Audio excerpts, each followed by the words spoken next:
Bonjour, chers élèves, je suis Mokhtar Sutigal, professeur de français du secondaire. Nous avons vu, lors de la dernière séquence, une partie des figures d'analogie et l'autre des figures d'analogie. Dans cette nouvelle séquence, ce qu'on appelle ici la métaphore. La métaphore, c'est quoi? La métaphore est une image explicite qui réunit deux éléments sans utiliser d'outils comparatifs. C'est une comparaison incomplète sans outil de comparaison.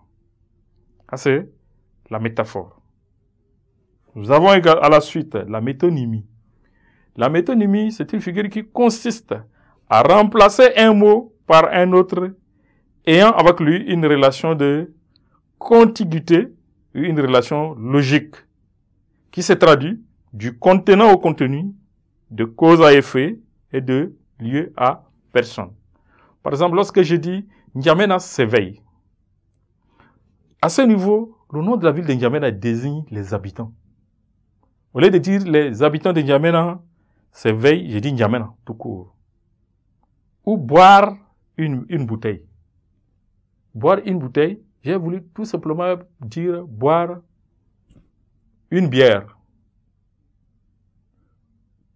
Ou, au lieu de dire apporte-moi une tasse d'eau, je dis apporte-moi de l'eau. Là, c'est de la métonymie.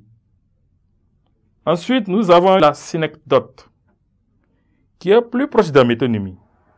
La synecdoque consiste à remplacer un terme par un autre, avec le premier par une relation d'inclusion, c'est-à-dire de la partie au tout. Exemple, quand j'ai dit une voile, c'est pour désigner un navire. Ou encore, je peux dire un toit, c'est pour désigner toute une maison. Ça, c'est l'exemple de la synecdoque. Sinon, il faut se dire que la métonymie et la synecdoque permettent des raccourcis d'expression, souvent imagés, parce qu'elles utilisent des éléments concrets. Elles abrègent un énoncé et tirent leur force de cette forme condensée, qui frappe, surprend, comme par exemple lorsqu'on utilise le mot bras pour désigner celui qui agit, ou le mot cœur pour les sentiments. Par exemple, vous allez voir sur le mur ou sur certains bouts de papier, quelqu'un dessiné gros cœur en couleur rouge. Ça signifie quoi? Peut-être il veut tout simplement traduire le sentiment.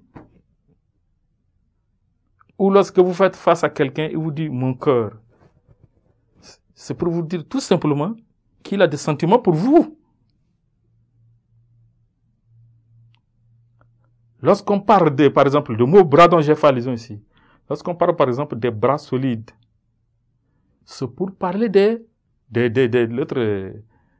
d'une main d'œuvre solide, pour parler de la jeunesse.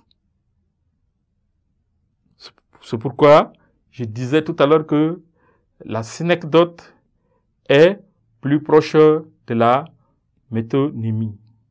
Mais le tout, que ce soit la synecdoque, que ce soit la métonymie, leur objectif, c'est de créer ce qu'on appelle ici le raccourci dans des expressions. Merci pour votre attention et à nous revoir à la prochaine séquence.